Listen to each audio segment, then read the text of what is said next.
দোহাকে জোরালো পদক্ষেপ নেওয়ার আহ্বান জানিয়েছেন কাতারের আমির শেখ Tamim bin Hamad Al Thani.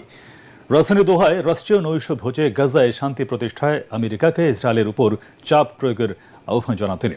তবে গাজা ইস্যু এড়িয়ে ইরানের পরমাণু কর্মসূচি বন্ধে কাতারের সহায়তা চেয়েছে মার্কিন প্রেসিডেন্ট ডোনাল্ড ট্রাম্প। বিস্তারিত শরীফুল ইসলামের প্রতিবেদনে। 4 দিনের মধ্যপ্রাচ্য সফরের শেষ দিনে বুধবার কাতারে যান মার্কিন প্রেসিডেন্ট ডোনাল্ড ট্রাম্প। রিয়াদ থেকে কাতারের রাজধানী দোহায় পৌঁছালে তাকে দেয়া হয় উষ্ণ অভ্যর্থনা। উপসাগরীয় অঞ্চলের তেল গ্যাস সমৃদ্ধ দেশটিতে বর্ণিল সংবর্ধনায় সিক্ত হন আলোচিত এই মার্কিন প্রেসিডেন্ট। কাতারের রাজধানী দোহার নিকটবর্তী বিলাসবহুল লুসাইল প্রাসাদ দেখে নিজের মুগ্ধতা প্রকাশ করেন মার্কিন এই ধনকুবের।